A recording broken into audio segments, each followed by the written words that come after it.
Привет, привет, друзья. Меня зовут Иван Аношкин, я из Тольятти. Я здесь родился. Здесь, да, в 90-х я как-то познакомился с наркотиками. Сейчас я занимаюсь уличной социальной работой и защитой прав людей, употребляющих наркотики, людей, находящихся в местах лишения свободы. В 2009 году я реально как-то помирал от крокодила, в народе дезоморфин. И вот именно в тот момент стал искать выход и стал заниматься, активизмом, правозащитой, И именно тогда у меня созрело решение, подать жалобу в Европейский суд по правам человека. И я считаю, это прям вот как-то изменило мою жизнь и сделало меня тем, кто вот я сейчас. В 2019 году, год назад, в Яслуне я услышал о тюремном проекте, а так как я сам, неоднократно находился в местах лишения свободы и по себе знаю, каково это подвергаться пыткам, дискриминации, отсутствию лечения, я решил вписаться в этот проект, на сегодня, я служу таким связующим звеном, между людьми, находящимися в местах лишения свободы, и эффективной юридической помощью, у нас есть юрист, который помогает нам, я выявляю эти проблемы, и вместе мы уже решаем, что делать дальше. И безусловно, этот проект, такие проекты, они нужны для того, чтобы делать чуточку жизнь людей в местах лишения свободы лучше, чтобы давать надежду этим людям. И в прошлом году у нас был кейс, мы долго его вели. Это ТУП-зона, местная, в Самаре находится.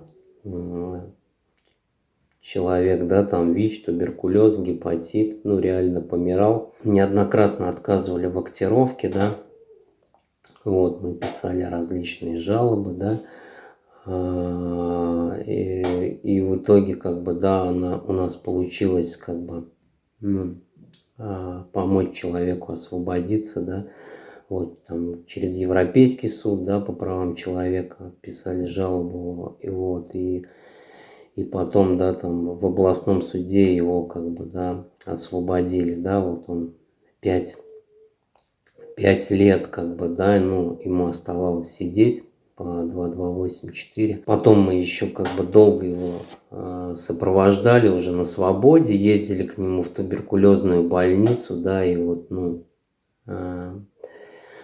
и человек спустя полгода умер в туберкулезной больнице, но умер свободным, и это, наверное, важно в этой истории самое.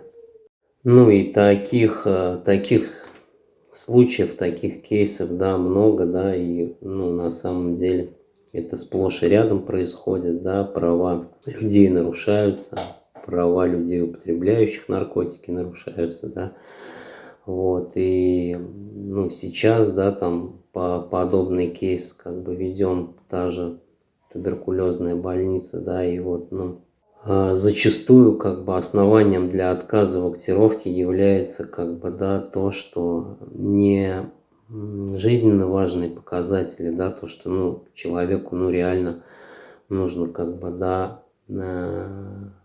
лечение, которое тюремная больница, к сожалению, ему не может предоставить. А в основу ставит то, что у человека есть нарушение, то, что он отрицательно настроенный элемент, Это вот прям бич наших российских тюрем, которые, в принципе, и нарушают права.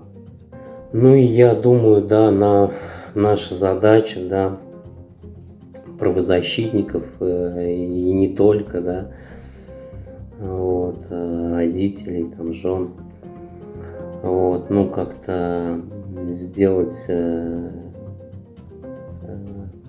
эти нарушения видимыми, да, чтобы как-то придать их огласке, да, вытащить их, ну, на свет, да, вот. Ну и, конечно, да, ну и так вот мы сможем как-то это все вместе, да, изменить. Ну и, конечно, нужен комплексный подход.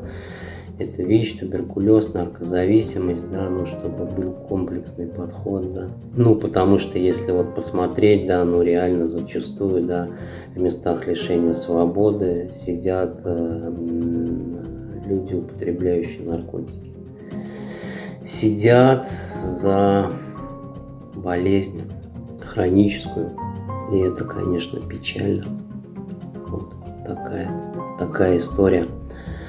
Спасибо, друзья, кто послушал, посмотрел.